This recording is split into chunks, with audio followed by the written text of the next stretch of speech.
दोस्तों हक मौजूद जी एस सिंधु मिन क्या तो सोशल मीडिया की दुनिया जा समूरा दोस्त खुश हूंदा।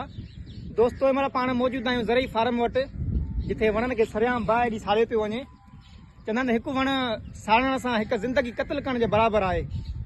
ऐं वण असांजे माहौलियाती निज़ाम खे जेके बि साड़नि था सो उन्हनि जे ख़िलाफ़ सख़्त खां सख़्त कार्रवाई थियणु घुरिजे। ऐं असां सां गॾु मौजूदु आहे नौजवान शाइर अख्तर शर। सो हुन खां कुझु हिन जे बारे में वीचार ॿुधंदासीं। साथियों जीअं त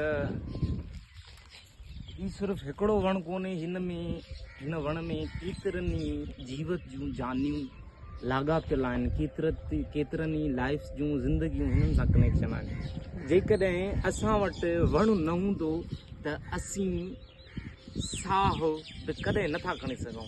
ऐं असां वटि जेकी पखी आहिनि उहे बि असां वटि कोन रहंदा।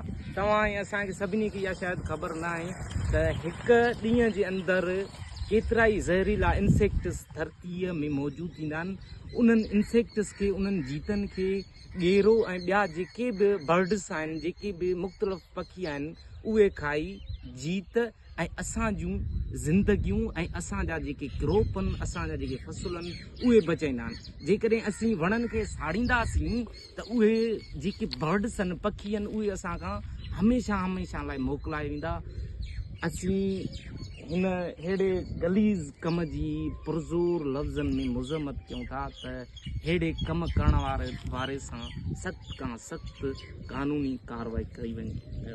दोस्तों हिन वीडियो के तमाम घणो शेयर कयो जीअं कायरनि ताईं वीडियो पहुचे ऐं उन्हनि जे ख़िलाफ़ सख़्त खां सख़्त सज़ा क़ाइमु कई वञे।